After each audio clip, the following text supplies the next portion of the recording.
기도하겠습니다. 하나님 아버지, 우리가 두려워하는 상황을 통해 하나님을 바라보게 하시고 말씀의 약속들을 이루어 주시는 것을 알게 하소서.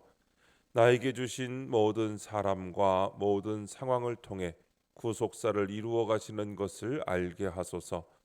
어떤 위기 속에서도 낙심하거나 원망하지 말고 약속의 말씀을 붙들고 나아가게 하소서.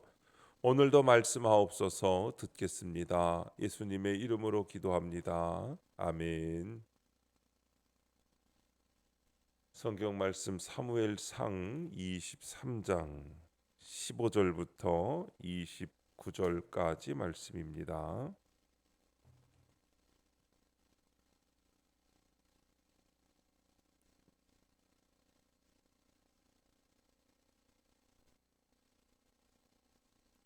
다 함께 한 목소리로 찾으신 말씀을 읽겠습니다.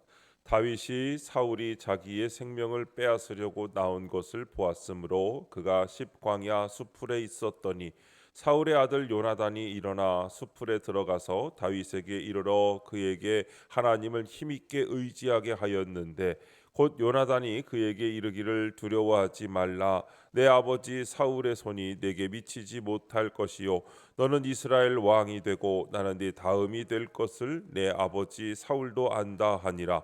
두 사람이 여호와 앞에서 언약하고 다윗은 수풀에 머물고 요나단은 자기 집으로 돌아가니라. 그때에 십 사람들이 기브아에 이르러 사울에게 나와 이르되 다윗이 우리와 함께 광야 남쪽 하길라 산 숲을 요새에 숨지 아니하였나이까. 그러하온즉 왕은 내려오시기를 원하시는 대로 내려오소서. 그를 왕의 손에 넘길 것이 우리의 의문이이다 하니 사울이 이르되 너희가 나를 긍휼히 여겼으니 여호와께 복받기를 원하노라. 어떤 사람이 내게 말하기를 그는 심히 지혜롭게 행동한다 하나니 너희는 가서 더 자세히 살펴서 그가 어디에 숨었으며 누가 거기서 그를 보았는지 알아보고 그가 숨어 있는 모든 곳을 정탐하고 실상을 내게 보고하라. 내가 너희와 함께 가리니 그가 이 땅에 있으면 유다 몇천 명 중에서라도 그를 찾아내리라 하더라.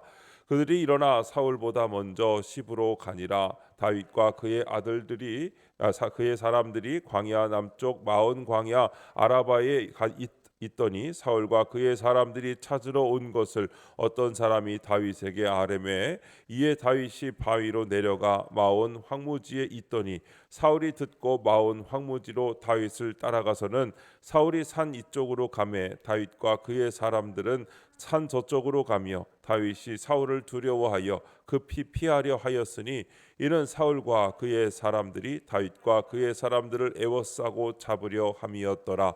전령이 사울에게 와서 이르되 급히 오소서. 블레셋 사람들이 땅을 침노하나이다. 이에 사울이 다윗 뒤쫓기를 그치고 돌아와 블레셋 사람들을 치러 갔으므로 그곳을 셀라 하문느곳이라 칭하니라. 다윗이 거기서 올라가서 엔게디 요새에 머무니라. 아멘. 요새에 머무니라라는 제목으로 말씀의 은혜를 함께 나누겠습니다. 본문 요약입니다. 다윗이 십광야 수풀로 피신하자 요나단이 그를 찾아와 하나님의 약속을 상기시키며 위로합니다.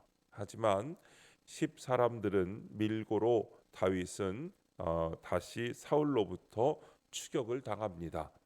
그런데 이때 블레셋의 침공으로 사울은 부득이 뒤쫓기를 그치고 다윗은 엔게디 요새에 머뭅니다. 첫 번째, 두려워하지 말라 15절부터 18절입니다. 다윗은 자신을 죽이려고 혈안이 된 사울을 봅니다. 그에게는 더 이상 의지할 곳도 피할 곳도 없습니다. 하지만 이때 요나단이 찾아와서 하나님의 약속을 상기시키며 다윗을 안심하게 합니다. 지금 내가 피할 길 없는 두려운 상황에 있을 때도 그렇습니다. 이때야말로 내 인생에 하나님의 약속과 능력이 나타날 때입니다. 그러므로 우리는 위기의 때일수록 하나님의 힘을 의지해야 합니다.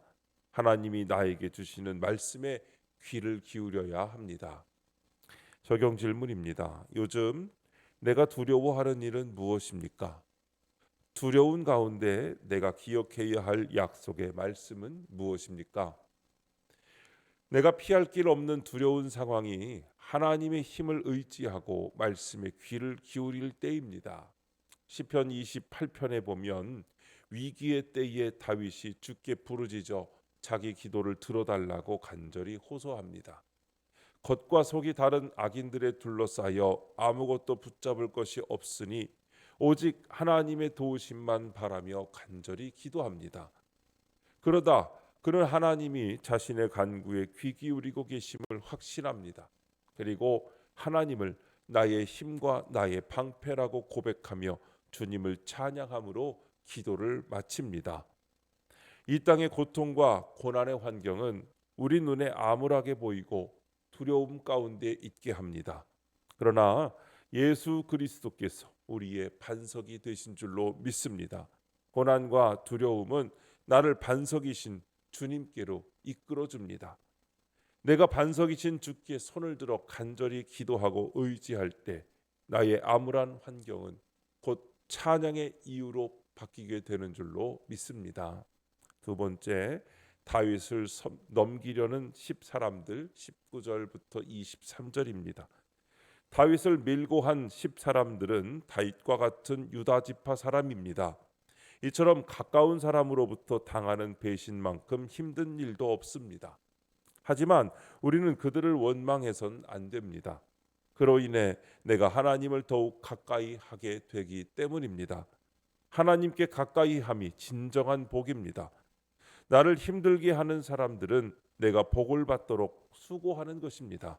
나아가 그들도 나처럼 구원의 복을 받아야 하는 불쌍한 영혼입니다. 적용 질문입니다. 지금 나를 힘들게 하는 가장 가까운 사람은 누구입니까? 나의 구원을 위해 그가 수고하고 있음을 깨닫습니까?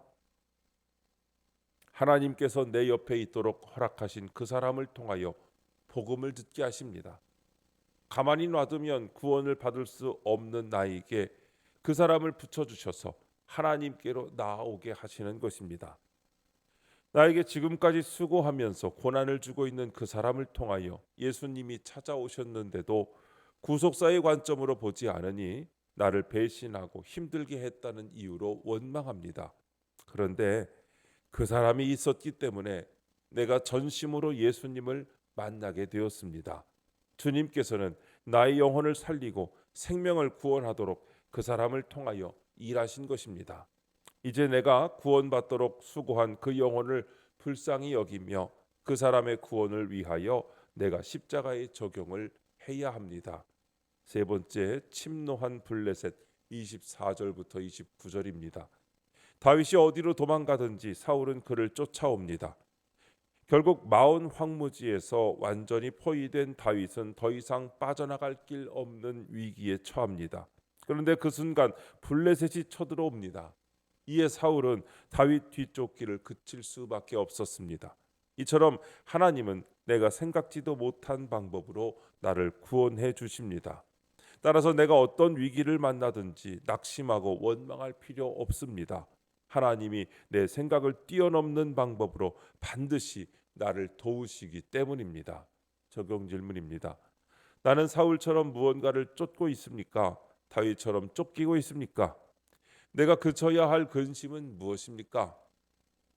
사울에게 쫓기는 다윗이 근심 속에 있지만 다윗을 쫓는 사울에게도 근심이 생깁니다.